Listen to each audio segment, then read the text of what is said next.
All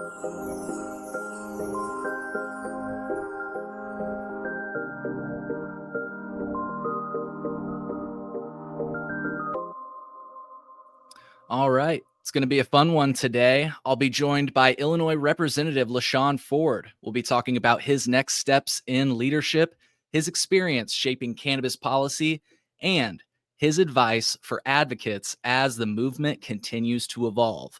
All of that and more right here on The Cole Memo. The Cole Memo. The Cole Memorandum. The Cole Memo. The Cole Memorandum. The Cole Memo. The Cole Memo is what allows this whole thing to go on. I mean, you have to respect the memo. Hey, this is Tommy Chung, and you're listening and watching The Cole Memo.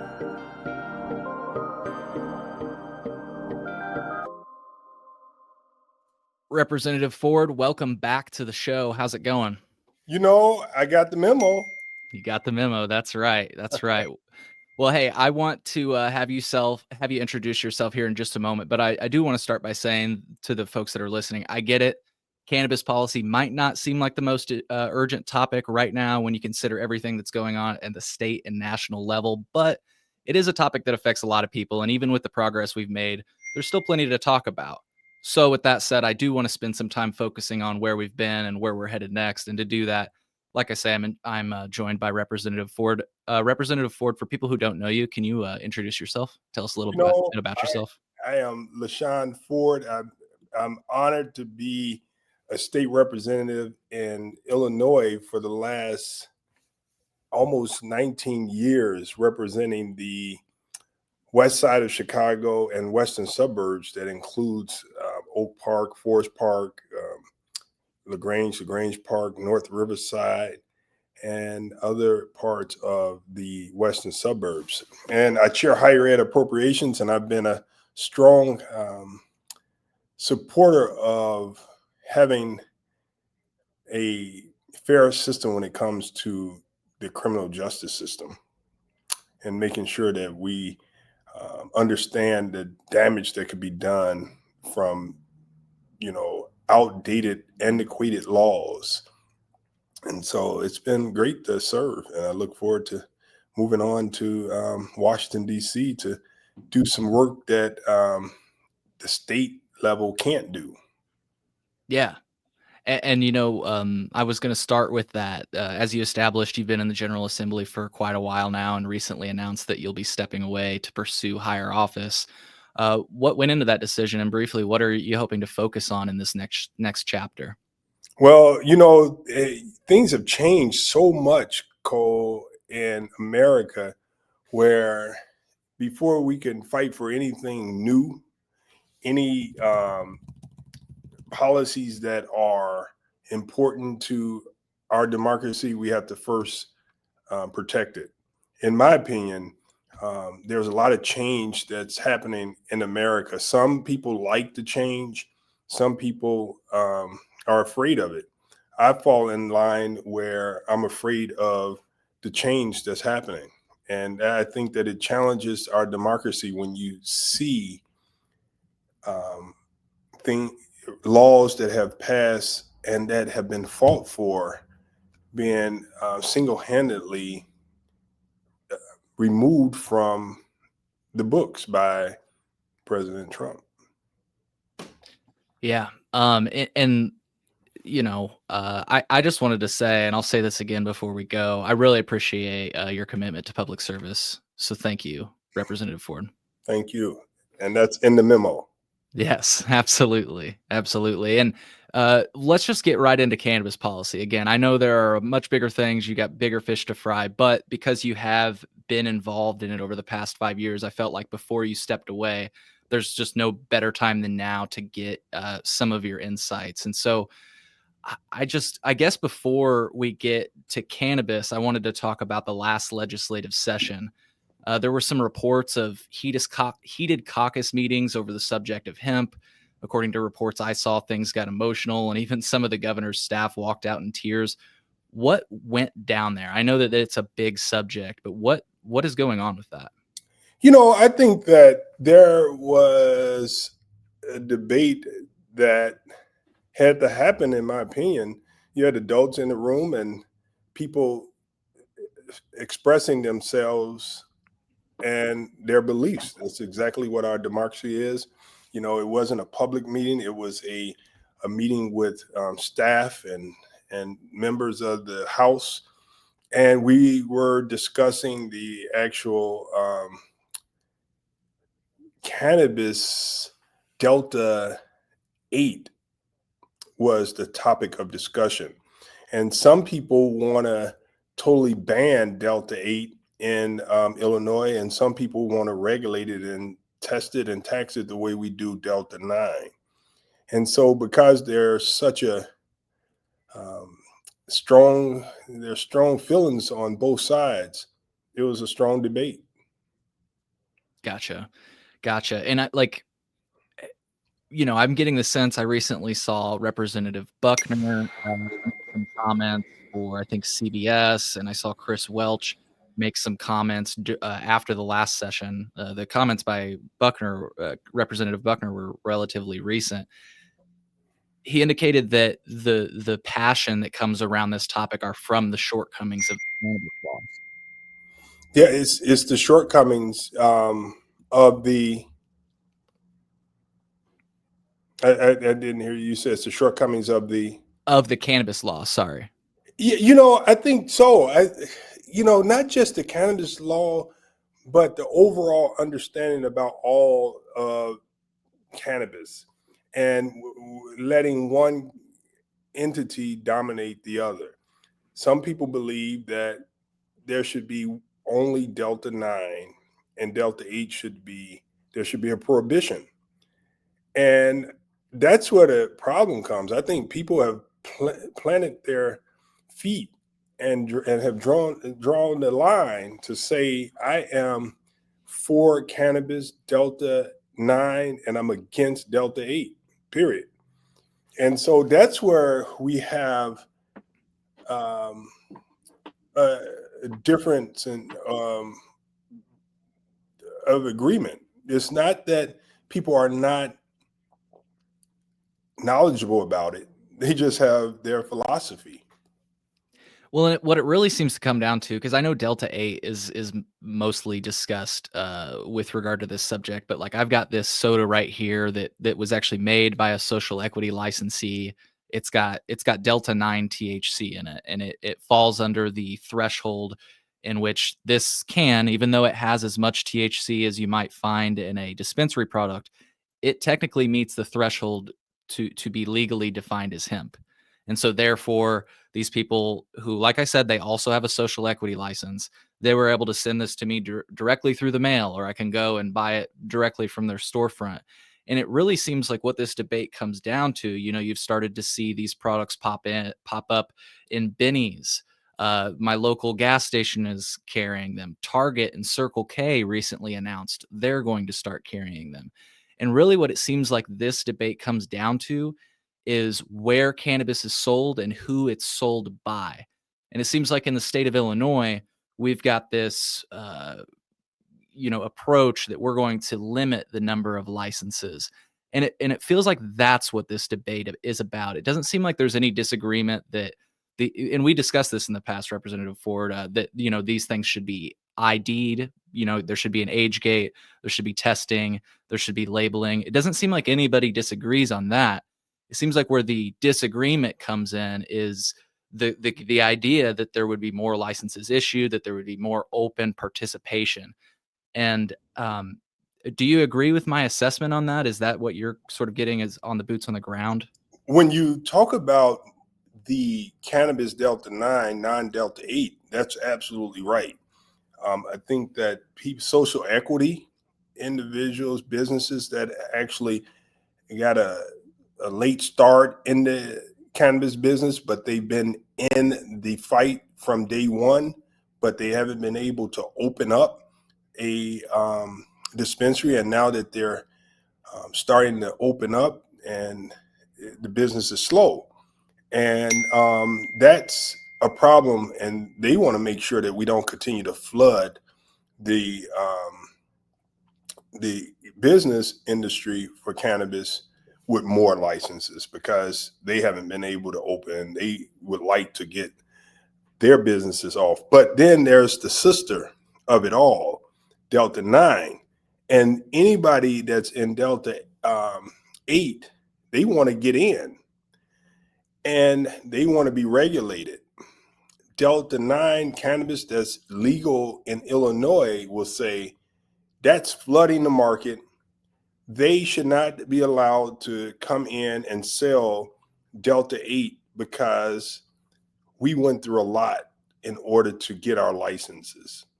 And if you allow them to come in and sell Delta 8, that's our direct competitor. And you should not allow it. Therefore, there should be a prohibition. They believe that that floods the market with cannabis that would be cheaper because it's not regulated and it's not taxed right now and it's not safe. So I think that cannabis Delta 9, the legal, understands that we need to do two things.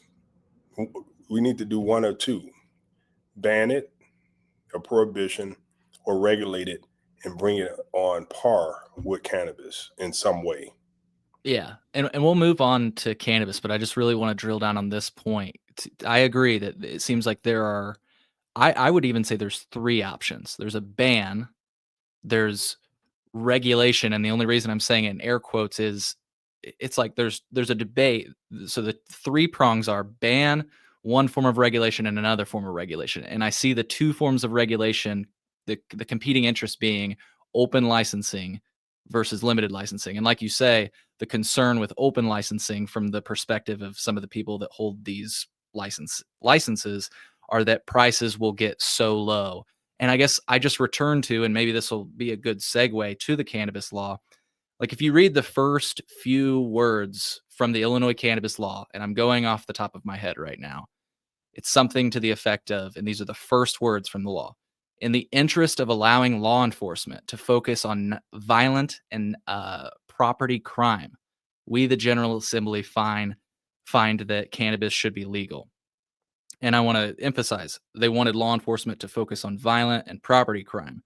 The way I look at this is, if we have a limited license approach, even if you're going to say that's regulated, I would call that a form of limited prohibition because our mechanism of enforcement is the criminal law. And this has just been the issue for me. It's like, how can we say we're addressing the war on drugs when we've only handed out like a couple handful of licenses? And I realize the number is higher than a couple handful, but just bear with me. The criminalization continues. People that want to sell cannabis, the price they will pay is still the same price as before 2020. And that seems like what this debate is about, is like, I don't even think, honestly, many people want to sell Delta 8. I don't know many people that consume Delta 8. I think this is about being able to sell cannabis and cannabinoids, and the Farm Bill has just made it so that there's an alternative route. My last analogy before I pitch it over to you, it's almost like, back in the day, you couldn't get a taxi medallion, maybe from the city, but as soon as Uber came out, if you had a smartphone, you could become a taxi. There's nothing illegal. You're providing the same service, a ride. You're just not falling under that structure. So I think that some people would think that we should not, if we really want to get rid of the traditional market, we should treat it like tobacco and just let it be sold like tobacco without all the licenses, and let the communities deal with it. But it's still federally illegal. And so because it's federally illegal, you have to have some form of hold on it. Look at what's happening with I keep going back to Delta 8. It's federally, it's not illegal federally, Right. but there are some challenges there that they're looking at in the Farm Bill to possibly put it in the same category as Delta 9. And so until we're able to get the federal government to reclassify it, I think that we're probably doing well by keeping a rein on it. But we need to be more aggressive with making sure that those that have the opportunity to have businesses will be able to, the hardest impact should be able to join in this business. I mean, that's what it's for, Yeah. And so we hope that we get to the point where we can actually um, clean up the traditional market. Yeah. And my last thought on this specific subject, I know that the governor and others have aired concerns about children with regard to the subject of hemp, and even past children, sometimes the concern has been, well, adults might be consuming something that they don't know what's in it. And my question is, why don't you think we're seeing any executive action to address that directly? I mean, in Texas, for example, which Texas Representative Ford, their governor just issued a executive order to mandate age gating. So if you're going to sell hemp, you got to sell it to people 21 plus, labeling and testing. There's a few other caveats in there, but the legislature wasn't moving, and so the governor did. And I'm just curious if these. It seems like those concerns can be easily addressed, like I said, by those three things: age gating, testing, and labeling. Why aren't we seeing the governor take action on that if it's as high of a concern as he says it is? That's a good question. And I urge the governor to deal with the age, because if the legislature, and I filed the bill, it's House Bill number 1. It's the most important bill and a priority of mine. It's House Bill 1 to regulate the age for those buying hemp products in Illinois. And so the legislature has failed to act on it. And if the governor has the authority, I would urge him to, I don't want to say follow Texas, but I would urge Right. him to protect the children if he has that authority. One of the problems that I know has been a concern, and that is if we pass age, then we're actually, yeah, and this is not what I think. This is what I'm hearing from the advocates and the business community, that if we pass something in any form that's not full regulations, then we're justifying the existence. But my thought is, we are going to be very shallow when we look at it that way, when we have children that could walk into a place and purchase Delta 8 with no regulations. So, you take a bite out of it, one bite at a time. And I think that the easiest bipartisan win that we could get is the age gate. And Yeah. so you're on point with that. And thanks for letting me know that Texas did something right. Something. Yeah. Minnesota is another state we could look towards where, like you say, uh, marijuana, I'm putting in air quotes, is federally illegal, but hemp, I'm putting in air quotes because it's all cannabis, of course. These are just two arbitrary federal definitions. Uh, Hemp is legal at a federal level, like you said, and Minnesota is an example of a state that has codified that. That's why if you go to a liquor store, a movie theater, or Target now in Minnesota, you can find drinks with THC in it. And frankly, Representative Ford, and this is something that has been missing from the conversation entirely. Some of the largest companies in this state, it used to be the narrative on this subject is that these are just random opportunists getting involved with hemp. Now, some of the largest operators in this state, Curaleaf, GTI, just to name two, uh, they're selling hemp now. Did you know that? I know, yes. Like when Governor Pritzker was recently asked about THC drinks being given out on the lakefront, those were from one of the largest companies in the nation and in this state. Um, and so it's like from my perspective, it almost just seems like you say we need to just regulate this. There's bans don't work. That's what we were supposed to learn from That's legalization. right. Exactly. That's the thing. That's why I'm so against the prohibition. We've tried prohibition for marijuana. We've tried prohibition for alcohol. And look where we ended. we have in Illinois, we've gone against the federal government, and we said that we need to do something about the um, the I guess the traditional market, because it's costing taxpayers way too much. Too many people becoming criminals over marijuana convictions, and taxpayers have to pay for the court costs, have to pay to lock people up. And so we actually said, not only that, it's bad for the consumer. People are out there buying marijuana and they don't know what they're getting. You can't regulate what's banned, right? Right. I mean, it's That's right. So that's why I am so opposed to the idea of even thinking about a prohibition on Delta 8. You can't do it. yeah. Well, we spent a lot of time on that subject. We'll move on. Thank you though for what for the work you've done on that subject. It'll be interesting to see it play out. I guess my last thought on it is just that some of the things that have come with hemp are some of the things that I think should have come with cannabis, like the idea that there is no possession limit. The fact that if you exceed your possession limit in Illinois, the answer is still criminal penalties. Not, like I think if anything, we could agree maybe a citable offense. I don't believe that it should be that, but it's like when it's a criminal offense, that just seems wrong if it's supposed to be legal. There's no concept like that with alcohol or tobacco. The only thing that's stopping you from buying as much as you want is your credit card. That's right. That's a whole new that changes my perspective. I don't know how that when you talk about the fact that you can buy as much as you want, that does change my perspective.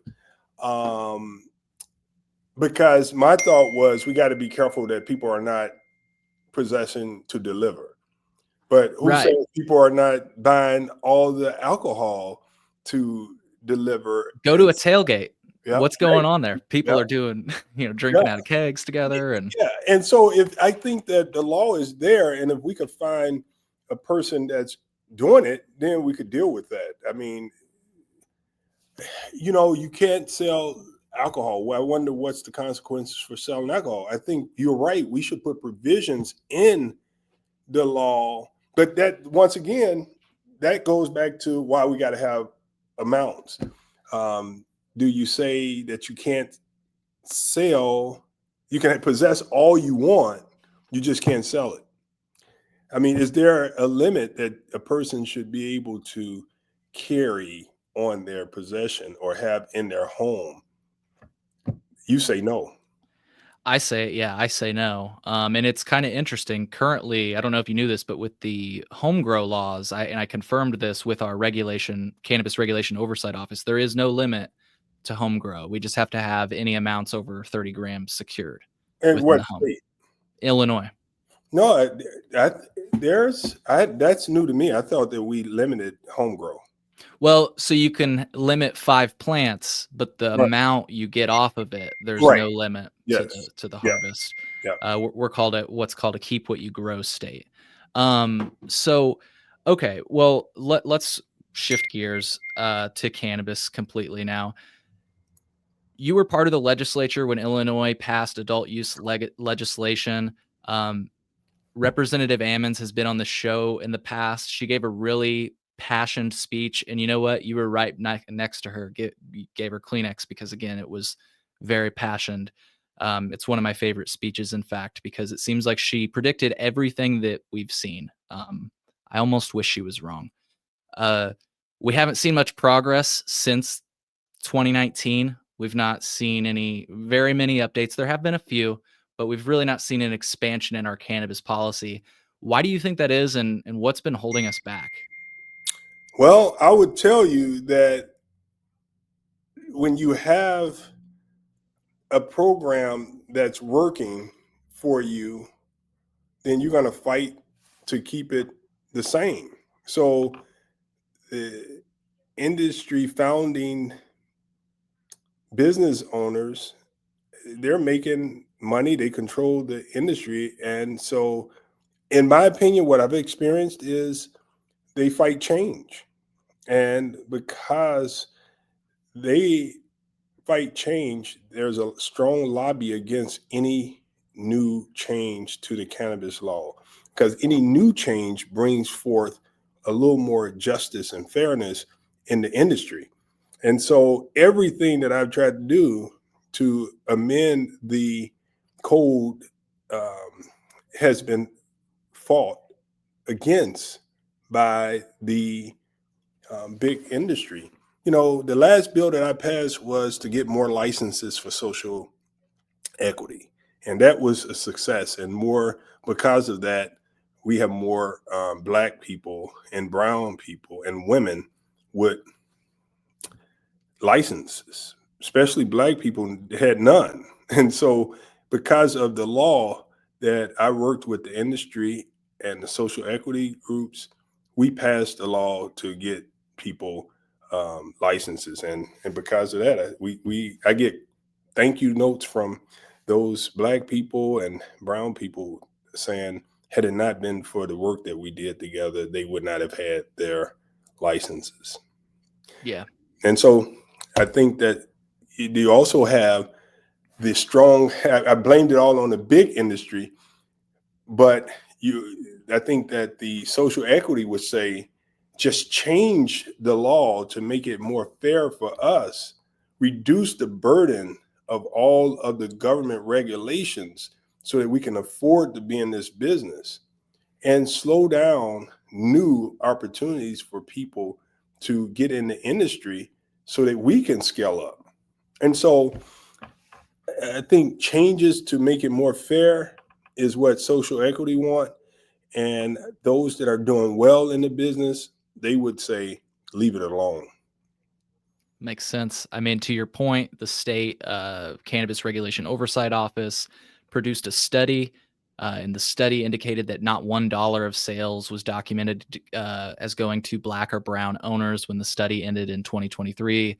Instead, white male owners took in 78% of recreational dispensary sales and 91% of grower sales.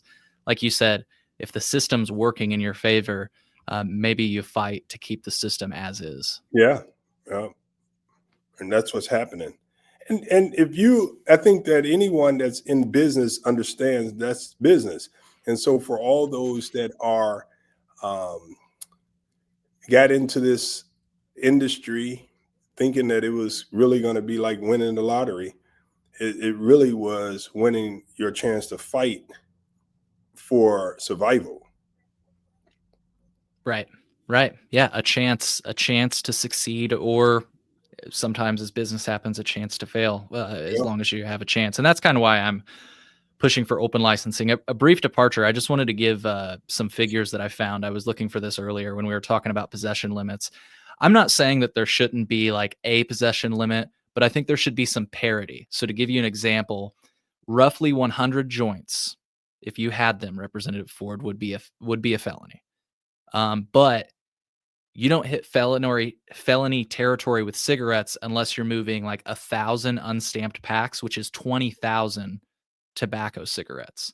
So 20,000 tobacco cigarettes equals felony. 100 cannabis cigarettes equals felony. It's like there just needs to be some parity. I'm not, Yes, you know, I agree. That's how you deal with best practices, and that should be that we learn from other states and we learn from what works, and we should look at how that will be more fair. yeah. So, anyways, like I say, brief tangent. I wanted to ask you: should advocates stop pushing issues in omnibus packages? I'm just like, it seems like what happens is too many issues get packed together, and then somebody can kill the entire bill with a small qualm.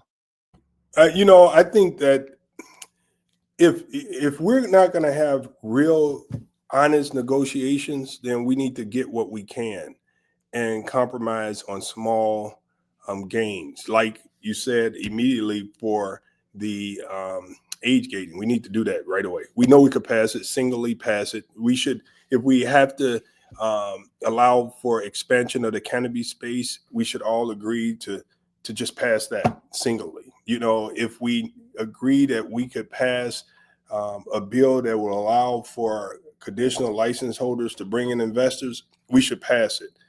Because when you have a contentious issue like this, the more change you add brings more opposition. So Right. going the long way, coming right back at you to your question, it might be the best approach to do single one-offs because it's easier to get a compromise and a deal done when it's not as complicated as multiple issues in one bill.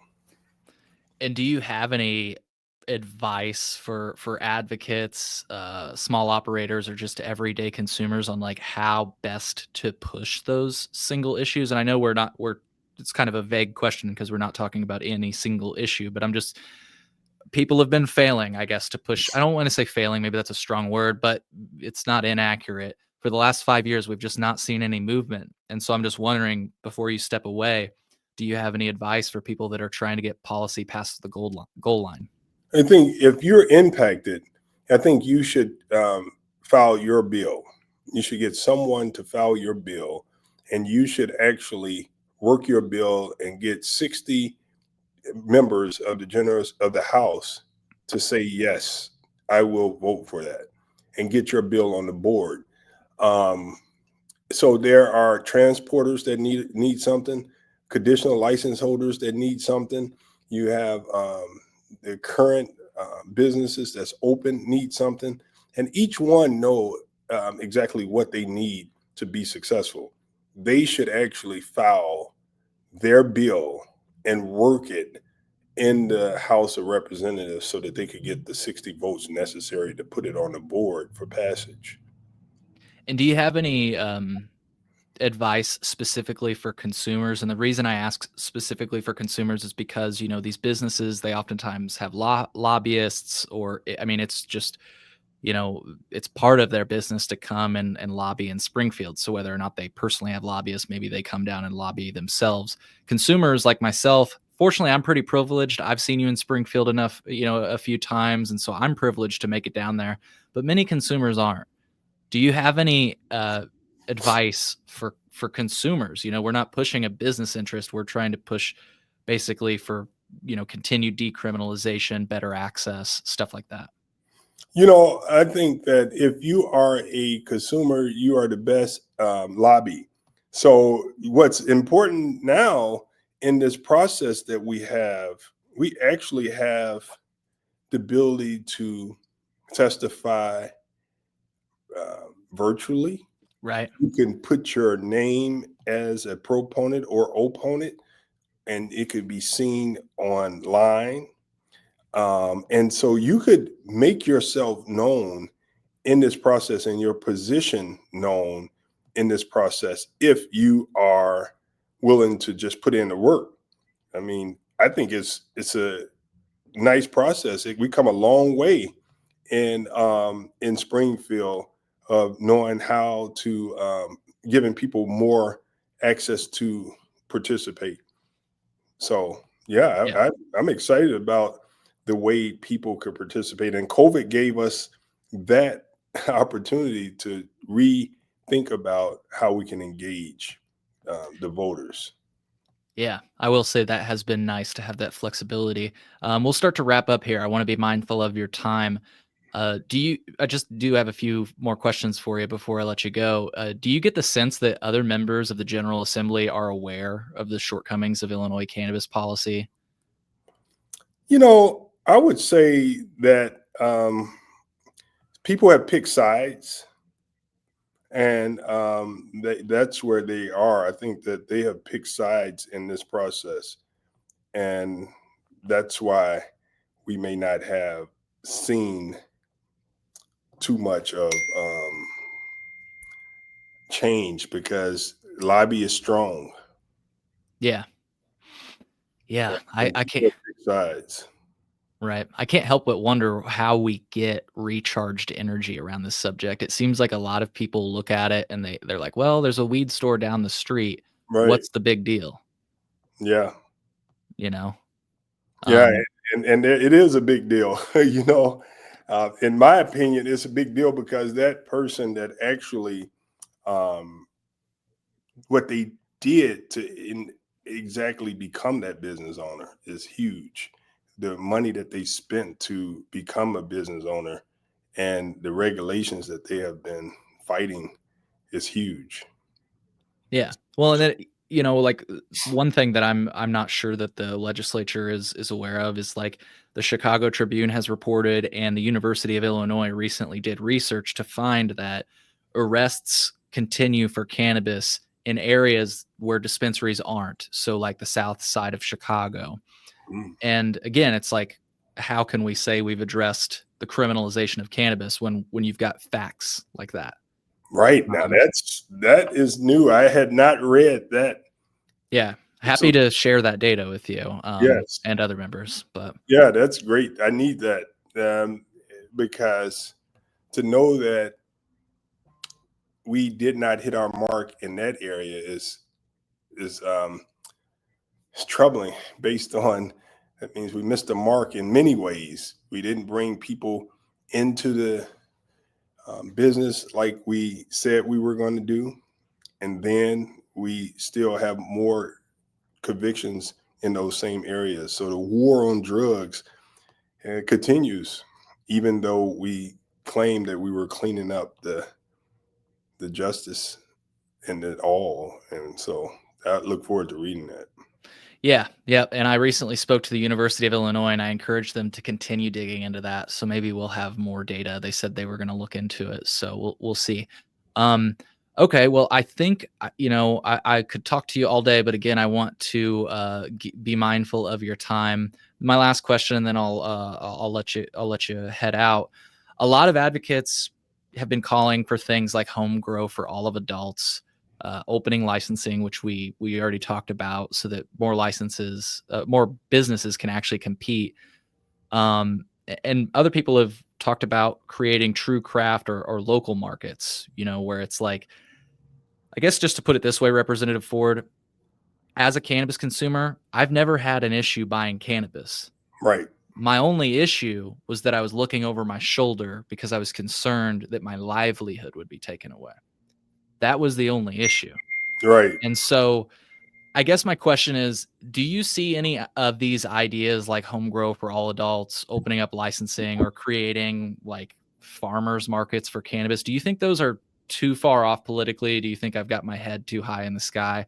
Or do you think these could actually gain traction in the future? You know, I think it all depends on federal regulations. Okay. That's where I think it boils down. I think that this is a, no pun intended, budding industry. And I think that with revenues being, state revenue budgets being challenged, and you need money for transportation, you need money for healthcare, you need money for education. States are gonna be looking for ways to safely bring on new businesses. And I think that you want to be careful because it's still federally illegal. Makes sense. Well, um, here's to hoping we do see some progress in the future, Representative Ford. I know you're about to step away from state leadership.